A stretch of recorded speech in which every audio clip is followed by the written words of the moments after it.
Hey everybody, so sacrificing anodes or sacrificial anodes is the last concept to the redox unit that we need to cover. And all this really means is this little statement right here, which is that you're sacrificing one metal, which is the anode in a particular electrochemical cell or just a redox reaction, to protect another metal that you don't want to spontaneously react with the oxidizing agent. And so the example that I always like to go through is this one where we have pipelines throughout Alberta and across North America that are trying to be laid or are laid in the ground. Now these pipelines are made of iron. Iron is a really good metal that's fairly cheap, very strong, and can obviously transport a lot of things, particularly oil. All right. So if we have these oil pipelines that are laid down in the ground, then this is transporting obviously money from one place to another. And if the problem that we run into though with this is that because these pipelines are made out of iron, if you look just buried in the ground, obviously that iron pipeline is going to be exposed to water over the days and weeks and months and years that it rains, as well as our atmosphere is made out of oxygen. And so when you have a water and oxygen present together, these guys actually make up a fairly decent oxidizing agent. And iron, if you look on your data booklet, is a reducing agent. And if you use your right-hand, left-hand rule, you'll notice that the oxygen, or the water and oxygen half reaction, reduction half reaction, them as an oxidizing agent is higher than iron, which is a little bit lower in the table. So that makes for a spontaneous reaction, right? My left finger is above my right finger. And this is bad because if the iron starts to oxidize, remember that as something is oxidized, it's losing electrons, and so iron is going to turn into iron 2 positive ions, which are soluble in water, and then you end up with little holes throughout the pipeline.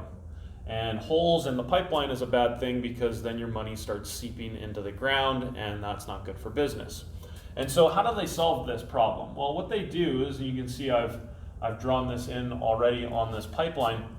You can see that we've got some sort of something wrapped around the pipeline. And this is zinc actually that they take.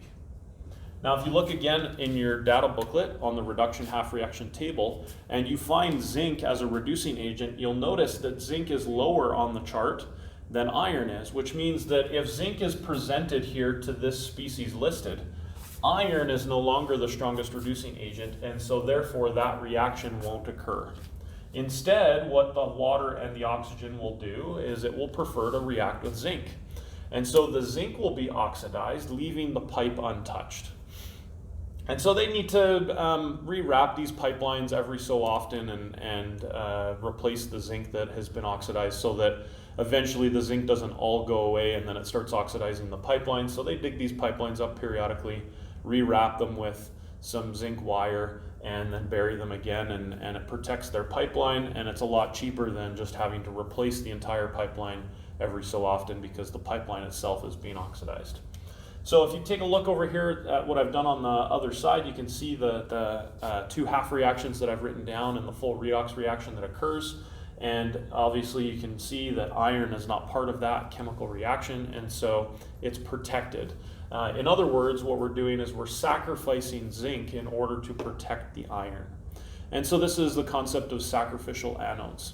And there's a variety of types of questions that they'll ask you, but essentially it's just the skill of being able to see, okay, where are the reducing agents that are being presented in this particular problem, and which one would be a good sacrificial anode to use to protect another metal. You would just need to make sure that you're choosing a metal that's lower on the chart. It's a stronger reducing agent than the one that you're trying to protect, so that the one that you're protecting doesn't react spontaneously with the oxidizing agent that's present.